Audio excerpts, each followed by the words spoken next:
Assalamualaikum warahmatullahi wabarakatuh. Selamat siang anak-anak, bagaimana kabarnya hari ini? Ibu harap kalian dalam keadaan sehat dan tetap semangat ya. Oke, sebelum kita memulai pembelajaran hari ini, mari kita berdoa bersama. Berdoa dimulai. A'udzu billahi minasyaitonir rajim. Bismillahirrahmanirrahim. Alhamdulillahi rabbil alamin. Arrahmanirrahim. Maliki yaumiddin. Iyyaka na'budu wa iyyaka nasta'in. Ihdinas siratal mustaqim, siratal ladzina an'amta 'alaihim ghairil maghdubi 'alaihim waladdallin. Amin. Raditu billahi rabba wa bil islami dina wa bi muhammadin nabiyya wa rasula. Rabbi zidni ilma warzuqni fahma bi rahmatika ya arhamar rahimin. Amin. Baik anak-anak, pada pertemuan hari ini kita akan membahas bab 6, yaitu alangkah bahagianya jika kita bersyukur, qanaah, ridho dan sabar. Dan di sini Ibu akan menjelaskan tentang bersyukur. Sebelum Ibu menjelaskan tentang bersyukur, Ibu ingin bertanya kepada kalian, apakah kalian sudah bersyukur hari ini? Oke, jika kalian sudah bersyukur hari ini, kira-kira kalian tahu tidak makna syukur itu tuh apa?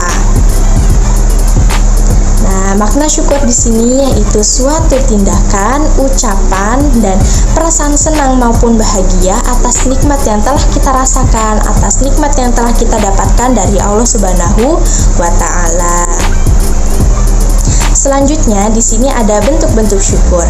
Kalian tahu tidak ada berapa dan bagaimana bentuk-bentuk syukur itu? Oke, di sini ada 3 bentuk-bentuk syukur ya anak-anak. Yang pertama ada syukur bil qalbi. Bagaimana sih syukur bil qalbi ini? Syukur bil qalbi ini bersyukur dengan hati, yaitu mengakui dengan sepenuh hati atas nikmat yang telah diberikan oleh Allah Subhanahu wa Ta'ala. Lalu yang kedua ini ada syukur bil lisan. Bagaimana sih syukur bil lisan? Syukur bil lisan yaitu dengan mengucapkan ucapan yang jelas kita tujukan kepada Allah Subhanahu wa Ta'ala yang telah memberikan kita nikmat. Lalu yang ketiga ini ada syukur bil amal. Bagaimana sih syukur bil amal? Oke, syukur bil amal ini bersyukur dengan amal perbuatan. Bagaimana contohnya?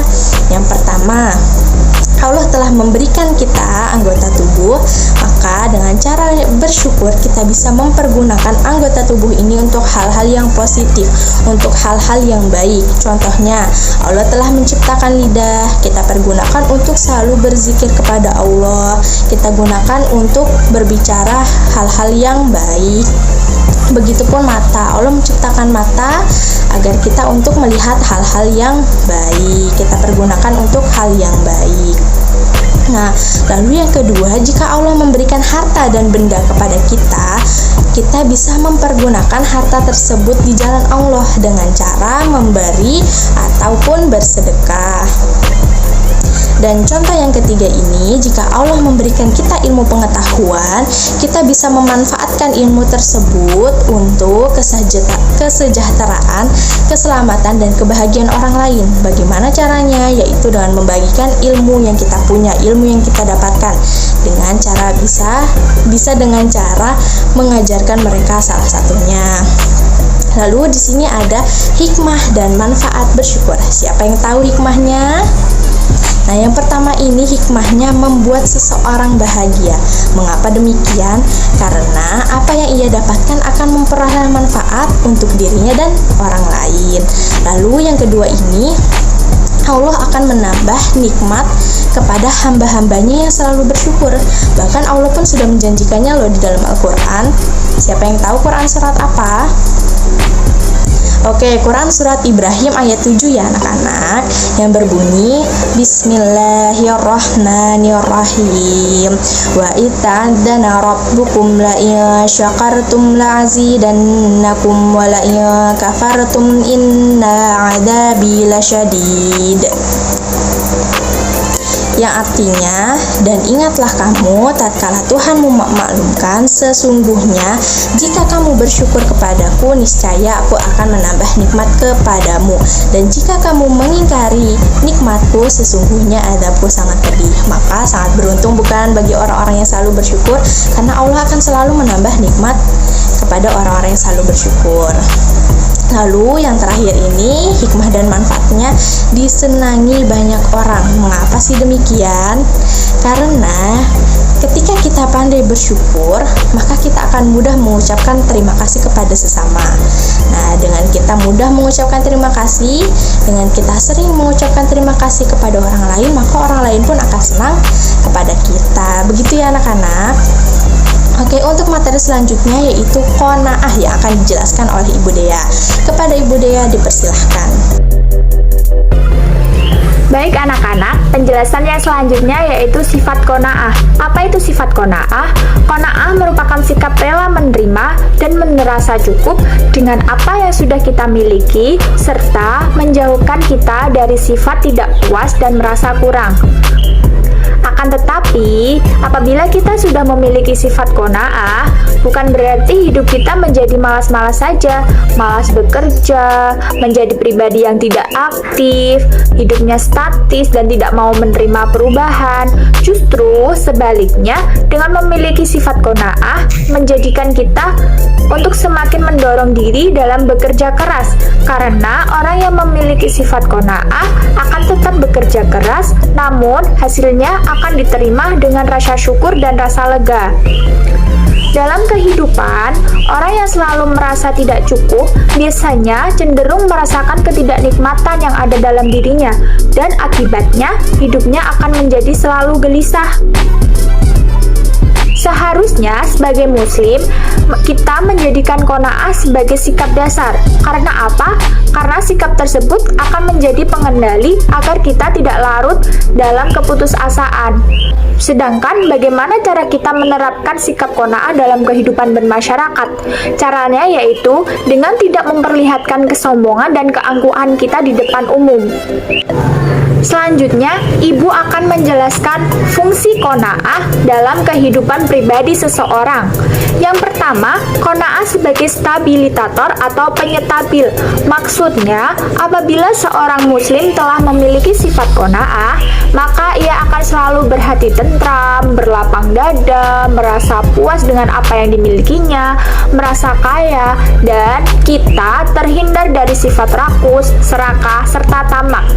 Yang kedua, qanaah sebagai dinamisator. Maksudnya, apabila seorang telah memiliki sifat qanaah, maka ia akan mempunyai kekuatan batin yang selalu mendorong untuk mencapai kemajuan hidup berdasarkan dengan keadaan dan kekuatan yang telah dimilikinya, dengan tetap bergantung kepada Allah Subhanahu wa Ta'ala.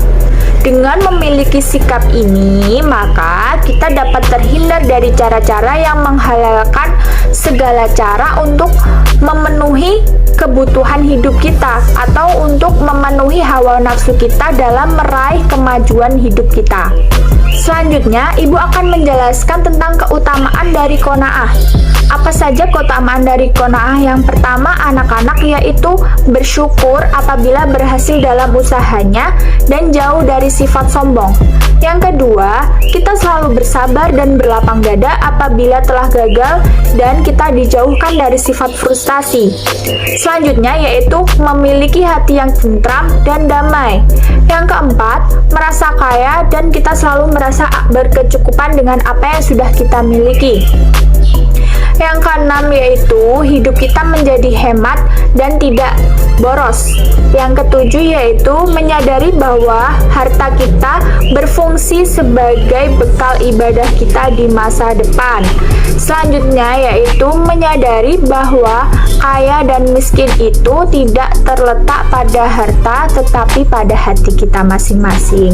Baik, begitu ya penjelasan tentang qanaah anak-anak, semoga bisa difahami.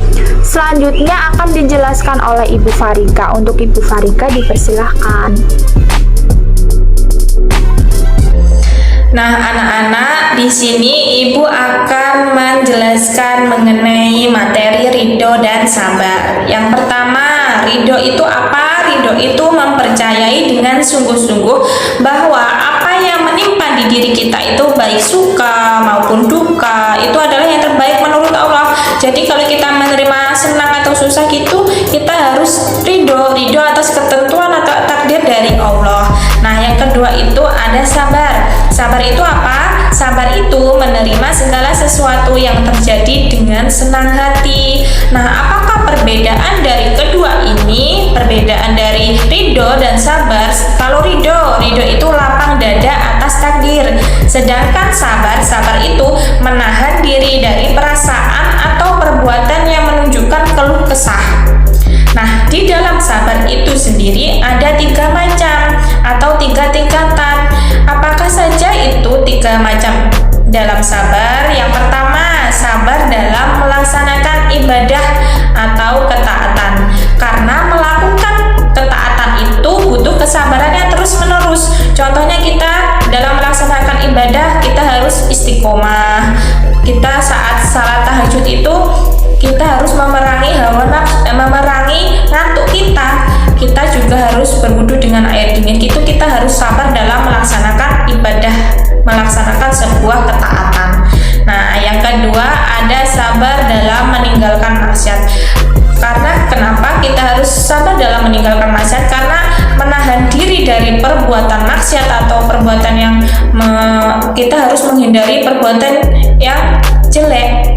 Itu kita harus memerangi hawa nafsu yang ada pada diri kita. Nah, yang ketiga itu sabar dalam menghadapi musibah. Di dalam hidup itu hanya ada 2 kenyataan, yaitu apa? Kalau bahagia juga sengsara, kalau senang juga susah, kalau berhasil juga pasti akan gagal. Nah, kita dalam hidup kita juga harus menghadapi kenyataan yang seperti itu. Kita harus sabar dalam menghadapi musibah tersebut. Nah, selanjutnya ada keutamaan. Keutamaan itu apa saja keutamaan orang sabar? Yang pertama, orang sabar itu akan berhasil dalam meraih cita-cita. Orang sabar itu juga dicintai oleh Allah. Orang sabar itu juga jiwanya itu juga merasa tenang. Nah, itulah materi yang Ibu sampaikan. Semoga bermanfaat bagi anak-anak semua. Semoga bisa diaplikasikan dalam kehidupan sehari-hari. Nah, selanjutnya tugas untuk hari ini itu tugasnya tolong ditulis di buku tulis ya. Carilah beberapa ayat dan hadis yang berhubungan atau berkaitan dengan akhlak terpuji yang kemarin ya, syukur.